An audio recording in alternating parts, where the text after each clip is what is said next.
কালীগঞ্জের vote চলাকালীন booth থেকে 200 মিটারের মধ্যে রাজনৈতিক দলের পতাকা লাগানো ছিল, পুলিশ কিন্তু তা খুলে দিয়েছে।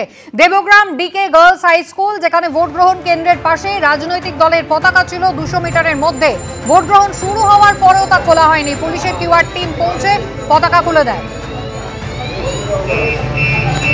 সকাল 7টা থেকে ভোট শুরু হয়েছে, এখনো পর্যন্ত ভোটের ওপর শান্তিপূর্ণভাবে, যদিও বিরোধীরা তারা কিন্তু বিভিন্ন অভিযোগ করছে শাসক দলের বিরুদ্ধে।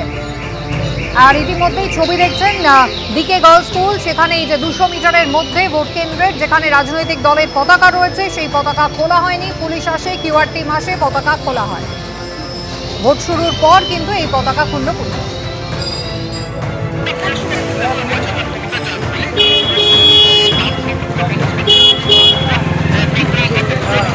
পুলিশটা আসতে বলো।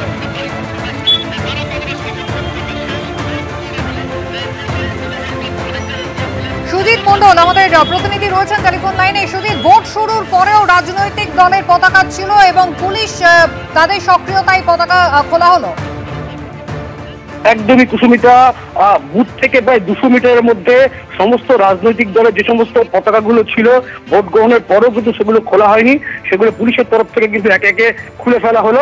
এবং দেবগ্রাম ডিকে গার্লস হাই স্কুলের ভোট গ্রহণ কেন্দ্রের পাশেই লাগানো ছিল এই রাজনৈতিক দলের পতাকাগুলো, এবং ভোট গ্রহণ শুরুর হওয়ার পরেও সেগুলো কিন্তু রাজনৈতিক দলের পক্ষ থেকে সেগুলোকে খুলে ফেলা হয়নি।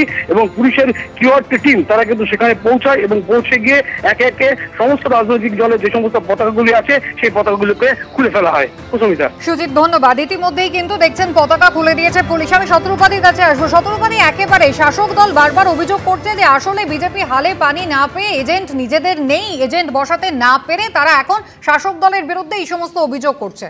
কুসুমিতা, দেখো, প্রথমত ভোটের দিন যা হয় সে তো হয়, আমি সেটাতে আসছি, কিন্তু পোস্ট পোল ভায়োলেন্সের কথা শতরূপ বলল, কিন্তু প্রি পোল ভায়োলেন্স মানে সারা বছর ধরে এইখানকার মানে সমস্ত পুরো পশ্চিমবঙ্গের ভোটারদের ভয় দেখানো হয় যে যদি ভোটটা তৃণমূলে না দাও তাহলে সেইখানে যদি রেজাল্ট খারাপ হয় তাহলে রাজ্য সরকারের কোনো যোজনা তারা পাবে না। এইখানে যেটা হয়েছে তুমি দেখো, পোলিং এজেন্ট যেই হোক what ever booth Biswanath already clarify করে দিয়েছে, কিন্তু আগের দিন বা দুদিন আগে পুরো ডিটেলস দেওয়া হয়, তারপরে তারা আই কার্ড পায়। তো সেই জন্য তখন তাদের পয়েন্ট আউট করা উচিত ছিল, যদি ইলেকশন কমিশনের প্রবলেম মানে যদি এখানে প্রবলেম হয়ে থাকে তখনই করা উচিত ছিল।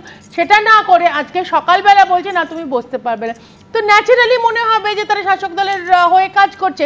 এবং শাসক দল এইটা সিস্টেমেটিক্যালি করে, সবই ন্যাচারাল। তার কারণ আপনারা এই ফলস প্রপাগান্ডাটা করে ন্যাচারালটা কি হচ্ছে? আমার মনে হয় একটা জায়গায় টেকনিক্যাল ভুল হচ্ছে। শত্রুপা যেটা বলছেন ওটা পোলিং এজেন্টের ক্ষেত্রে না, ওটা কাউন্টিং এজেন্টের ক্ষেত্রে করা হয়, যে আগে থেকে দিয়ে না আই কার্ড পোলিং এজেন্টের হয় না। পোলিং এজেন্টের আই কার্ড বলতে যেটা হয়, পোলিং এজেন্টের রিক্রুটমেন্ট ফর্ম, সেটা আগে থেকে তার নাম দেওয়া হয় না, সেটা রিক্রুটমেন্ট ফর্মটা বালকে দেওয়া হয়, সে ক্যান্ডিডেট যে সে সই করে বা তার ইলেকশন এজেন্ট সই করে দেয়, এটা ব্যাপার না। কিন্তু প্রশ্নটা হচ্ছে এইটা ঠিক এখানে যে যাকে প্রিসাইডিং অফিসার করা হয়েছে তিনি নিয়মটা জানতেন না, তাহলে কেন এরকম হবে যে একটা বুথে, এটা আমার দলের ব্যাপার না, কিন্তু আমি বলছি একটা বুথে তৃণমূলের পোলিং এজেন্ট আমি ধরে নিচ্ছি সে একটা বেআইনি দাবি করছে, কিন্তু প্রিসাইডিং অফিসার যার কিনা তার আগে ইলেকট্রাল ট্রেনিং হয়েছে এবং যার কিনা এই বুথের মধ্যে ক্ষমতা যে ম্যাজিস্ট্রেটের সমতুল্য, সে হচ্ছে তৃণমূলের কথায় একটা ভুল অর্ডার দিচ্ছে।